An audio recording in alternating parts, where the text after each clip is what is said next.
what's going on? Welcome back to the channel. If you're new to the channel, welcome to Rebel Outdoors. I'm Joey, or Skeeter. If you guys have watched, you'll have to watch the previous videos. I think it's the bow fundamentals video or the recce build. One of those videos, it's in there. You'll understand. Well, welcome back to the channel, guys. It's been a long time for me since the bug out bag that I've actually got to make a YouTube video. I've been kind of all over the place the last couple months. My life has kind of been all over the place, so it's nice getting back into the camera and getting to film some stuff instead of just posting on Instagram. I'm sure my fishing pictures aren't that cool. So today what we're going to be talking about, though, is something that I think is very important, which is a basic EDC kit that you can have for your vehicle. This is not for, an overland rig or a bug out rig or some built badass truck. This is for a basic vehicle for your everyday commuting. I have stuff in my truck that we're going to go over that is just simple stuff that you can have in your car that I used to have in my car in high school.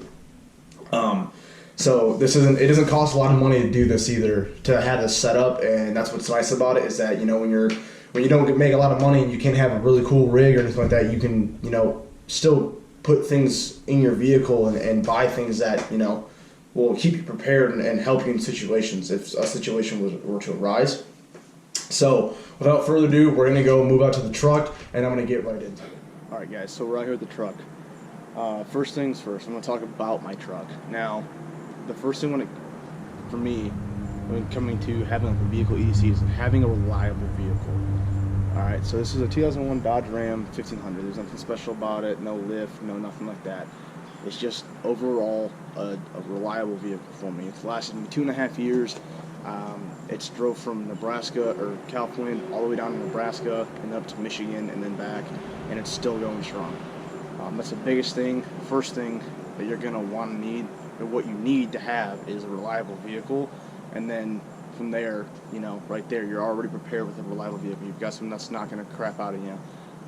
If you have to take a longer drive. I know right now if I needed to get in this truck and go somewhere, like if I needed to go to Michigan or take a long drive, I have confidence that the truck would make it. So that's key number one. Alright, so what we're going to do is we're actually going to start at the tailgate and work through the toolbox first and then go through the cab of the truck.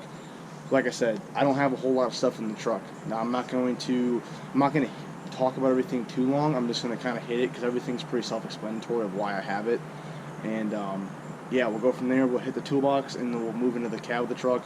I'll talk about what's inside my cab of the truck, why I have certain things staged where, and then yeah, that'll probably be the whole video. So stay tuned. We're gonna go move back to the alright guys, so we got the toolbox unloaded.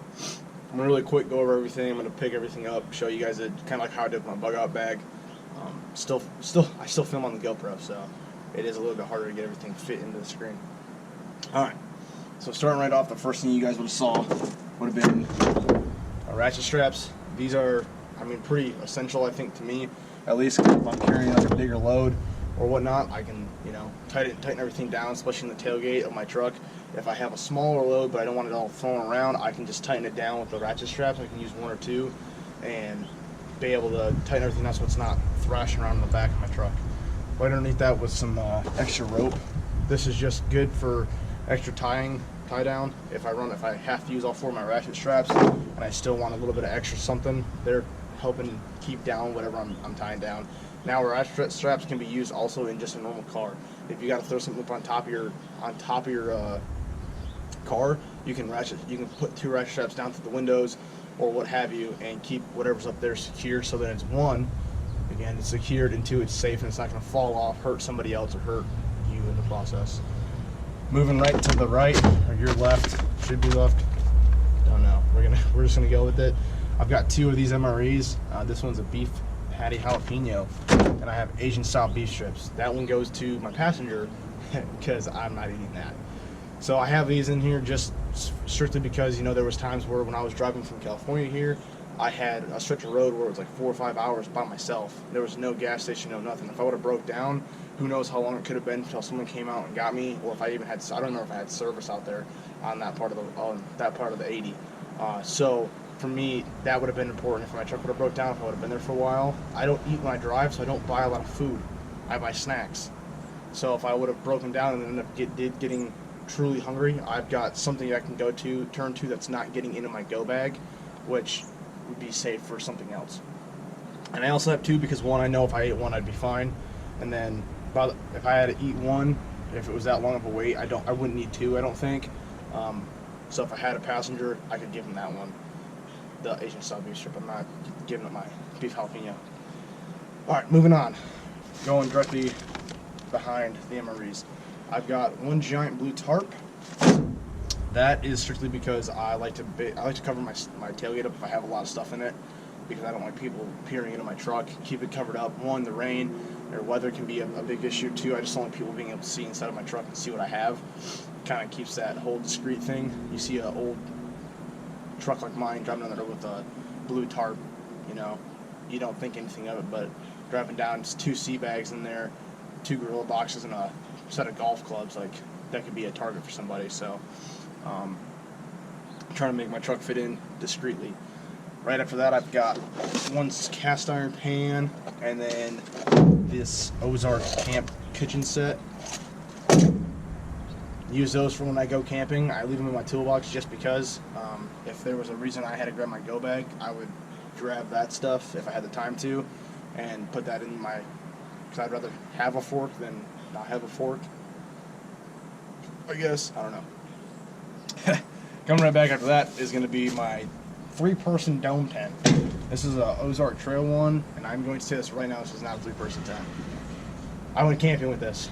Me and my buddy, we're about the same size. I'm not a very large guy. I'm like 5'11", I'm about 180, 190 pounds, and my buddy was about the same size and everything, and we fit with like about 6 inches of room between us. Not going to be fitting 3 people in there. I don't know. Maybe children. 3 children, yes. Or like an adult with 2 kids if you want to go camping with your kids or whatever. This is a super cheap option. Walmart has a bunch of cheap camping stuff, so you could really do like a good basic camping trip with what you could get there. And then moving right next to this, I got bottled water. I normally carry a 24 pack of them. I've just used a lot of my waters whenever I go fishing and stuff like that. If I forgot my water or I needed to fill up my water container again, I could fill it up. I always bring like an extra water or two because I drink a lot of water. I sweat a lot, so I'm always constantly drinking water. So when I was out fishing, walking a bunch during the day, and then when it was hot in Nebraska, I was drinking a lot of these. So I do have to replenish that. I'm actually going to probably just get one of those big 5-gallon water jugs from Walmart. They're super cheap. Now going up to probably one of the more important things I think to have on you is going to be recovery gear. So I have a couple things. I've got this tow strap. This is rated for like 5,000 pounds. I also got this at Ace Hardware. They're super cheap. I think it was like 20 bucks. You can't really go wrong with a tow strap. It's something that, I don't plan on going off-road at all with my truck, but for some reason I went into a ditch or something like that during the winter, or if I do try to go off-road and I think the trail's hard enough and I get stuck, I have a tow strap. This is kind of more retention, I guess, than anything. It was just kind of put there for some reason. Love living in the city. These are going to be just bungee cords. Use these for like fishing rods, any small things that I wanted to like cord down, you can use these for. Pretty self-explanatory. And then next I have a big old chain with 2 hooks, and it does come with a ratchet to tighten down. So 2 types of things I can use to pull. Obviously the chain's going to hold a lot more weight than the tow strap, so if for some reason something happened to the integrity of my tow strap, I have a pretty hefty chain. It's kind of short, so it'd be kind of scary, I think, to use it, but in a pinch it would work. So now we're going to move to gear. They're not gear, tools. So I'm a firm believer in knowing how to fix, major things in a vehicle, like know how to take out your radiator, know how to replace the starter, just simple things like that. You can learn that stuff on YouTube. You don't have to have a dad who is a mechanic that taught you things growing up as a kid, or a grandpa or anybody. You can literally learn how to do that on YouTube with your vehicle. So the first thing I have is this black Voyager bag. My dad actually sent me this because I didn't have any tools like this in here. But basically all that's in here, I've got a bunch of different pliers, assortments. I have some WD-40, which is important. I got an oil filter wrench. And then I've just got a bunch of different screwdrivers and a couple wrenches in here. Also, I have some bolt retrievers, or also known as Polish nose pickers. These are pretty important because if you drop a bolt inside your engine bay while you're working on it, or say you're changing something out and you drop a bolt, these come in handy because you can just kind of reach down in there and just snag it and pull it out. So, they're also just fun to play with. I've got a bunch of these. Oh, that works. I've got a bunch of these red rags, which is nice, so when you're changing your oil stuff, you've got something to wipe it on. And I really hope the audio's not cutting out because the wind's picking up. And then I've always got some JB Weld with me. I like having this stuff a lot. You just gotta make sure, oh no, that's fine. You just gotta make sure you put the top back on it so then it doesn't lose its integrity and then it just becomes useless. So we're gonna zip this back up real quick. Moving on, the first thing I grabbed is a machete. I got a Gerber machete. You know, I don't really know when I would need this, but if I'm out in the woods or something like that, or if someone calls and they need help tracking a deer, going through the brush with some of the things I've seen deer run through, a machete would have been really nice a couple times. So I always have one in my truck now. Bolt cutters, well, that's pretty self-explanatory. Bolt cutters. If for some reason a situation arises and I need to leave and something's bolted and I need to get through that way, I have bolt cutters. Self-explanatory. Next up, I have a socket wrench kit. These are inexpensive as well. I got that one at Walmart. It's a 145 piece socket wrench set. You'd be surprised how many people don't actually have something like this in their vehicle. I've had couple of my buddies be like, hey man, can I use your wrenches? Can I use your tools? You'd be surprised just on how little people actually have on them. It's important. I think it's important to have, because if something were to break on my truck, if I can get a part, I can fix it. Or, for instance, when I was coming down here from California, one of my hose clampers came loose on my radiator, and I was leaking antifreeze real bad. I didn't realize it until I got to the gas station. I checked, and then I noticed that my hose clamp was loose because the hose was starting to come off. So I was able to tighten it down. I mean, obviously, I carry the Leatherman scale tool, so that's got a screwdriver as well. So if I needed something, I would have had something. But just being prepared and having the tools and the assets to fix something in your own vehicle is super, super important. On top of me losing that fluid, we're going to go right into the extra fluids. I normally carry about two quarts of extra oil in my truck too. I got to replenish that. Pretty important to have extra fluids, right? Because if I would have ran out of antifreeze and my truck would have overheated, hey, I have extra antifreeze I can fit in my truck and I can get back on the road. Or hey, if for some reason your vehicle burns a little bit of oil, like my truck does burn a little bit of oil every 1,000 miles. It probably burns like half a quart, if that. I'd always add a little bit extra oil. You never want to go dry, because I'd rather put the money and time into having the extra fluids versus driving down the road and you run out of oil and you shoot a piston out the side of your block, or your truck blows up, or your car blows up because it was running dry and there was no oil in it, or it overheats. Overheating is a very common thing, so if you carry extra antifreeze on you, that's just a big thing right there. Next, obviously, I've got my car jack. This is actually not the one that came with the truck. I went and bought a better one because the one that came with the truck was broken and just a piece of crap, so I went out and bought a nice one from Walmart. Like I said, a lot of this stuff, guys, you can get at Walmart, Ace Hardware, Harbor Freight. It's honestly pretty inexpensive to set your truck up. I did forget one tool. I have an e-tool. E-tools are pretty useful. You can use them for an assortment of things. If I go camping, hey, I got an e-tool, I can dig a fire pit. No matter what, you've got something to dig out with. If in the snow, you go into the ditch in the snow, hey, e-tool, I can dig out with my e-tool. It's not a snow shovel, but it would get the job done in a pinch. Alright. This is the fun thing about living in the city, or in town. It's all the fun noises.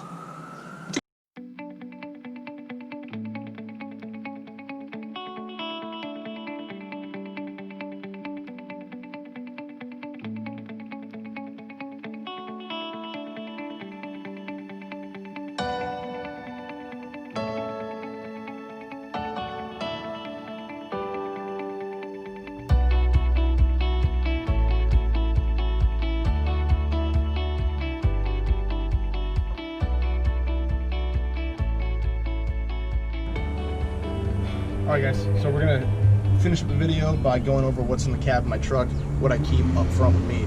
Alright, so starting off, we're going to hit the med kit. I got a nice med kit here. I've got enough stuff in here to sustain me, and if I have another passenger, I'm normally by myself, so I like having extra stuff. One thing with that, make sure that you are trained on the things you have in there. Don't have a bunch of stuff that you don't understand. If you have a bunch of gear that you don't know how to use, well, then it's basically useless to you. Alright, moving right back from that, we got the good old go bag. Hold a whole video on this, what's in this and what I use. It's in an earlier video. It's like a bug out bag video. You can literally go find it and I'll talk about it. Only difference is that I had a different bag. I had the Dragon Egg, direct action Dragon Egg bag. Now I'm just using a straight up Alice pack. I like it a little bit better. Next up, moving just across the tailgate here, I got some Clorox wipes. I like having these in my truck, just, you know, clean things. That's literally what they're for. They're just to wipe down and clean shit. Tire pressure gauge. Tire pressure gauge is nice, obviously. It's self-explanatory. You can check your tire pressure. You should always have this, especially if you drive an older vehicle like me, or just an older vehicle in general.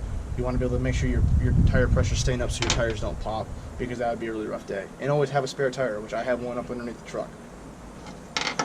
Coming out of the center console, or the little centerpiece on my truck, I've got my hunting licenses, that I use, hunting and fishing licenses, some crazy glue, and a little bit of 550 just in case I need to fix something, or crazy glue is good for like little cuts on your finger. You can just like basically sew it up.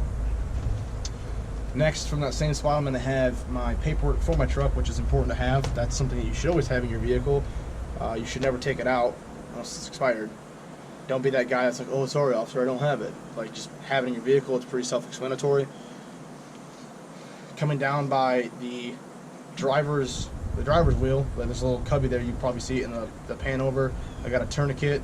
I have 3 in my truck. I've got 2 in my med kit, 1 right there for ease access in case I need it, and then I normally have 1 on my person as well. So in the event I need to just grab a tourniquet real quick, I've got one accessible really fast. Next up is going to be the ham radio. This is the Bayo thing. You can get these off of like Amazon for like 30-40 bucks. I recommend getting one and learning how to use it, at least know how to switch channels and scan for channels. My radio doesn't work, so in the case in the event that, you know, things go down, I have a way of being able to tap into hopefully an emergency frequency. Just gonna skip over the rope real quick. Some marking, different markers. I got chem lights and I've got glow straps. Anyone in the military? Yep, glow straps. Because as much as we hated wearing them at 8 o'clock in the morning when the sun was up and when it was bright out, they are very high vis. So if I were to get stranded, needed to, you know, flag someone down, or if I was seen as an accident, needed to flag down like EMS or somebody, I have that ability to, and they're going to see that. I also have another little first aid kit. This one was more just primarily bought for camping. This one's just more of a little, like, you know, you get like little cuts and boo-boos or bug bites and stuff like that. It's got stuff in there to kind of help with that. I've used it a couple times. It's got a good amount of stuff in there. Actually, all the contents on the back, and you can pick these up from Walmart. They're super cheap, and it's nice to have something small like that. So, you know, if you don't need to bust into your trauma kit, you know, you can just get a Band-Aid out and you'll be good to go. Also in that same glove compartment, I have this SOG. It's the field knife. Yeah, it's just the field knife. That's not super nice. This is actually my field knife. I use this when I go fishing. You know, constantly catching, you know, cutting bait up for catfish and whatnot. I like to use this to cut off the bluegill heads or crappie heads or whatever. It's also going to be a good knife for skinning deer and gutting deer. It'd be a good knife for that. And then, lastly, I've got the manual for my truck. Always have your manual, or get a hold of a manual, because if you don't know a lot about your vehicle, then now you have a whole just book of just stuff about your truck or your vehicle. I don't know why it was so hard for me to say, but that way at least you have the knowledge and the capability to try to fix something if you need to. Other than that, guys, I know this may have seemed a little bit fast, but I'm not trying to have a super long video. I hope you guys enjoyed the video. I hope it was educational. If you guys see something that, or if you didn't see something in my truck that you would recommend, go ahead, hit us up in the comments. Like and subscribe. If you guys have any other ideas for content, or you want to see a certain type of video, let us know. Go ahead, go DM our Instagram. Me and Hunter are always super active on there, and we'll respond to you guys. We will respond super fast. We always do. We have nothing else. We're always on the page, honestly, constantly. So yeah, with all that being said, guys, gear up. We'll see you out there. Stay safe.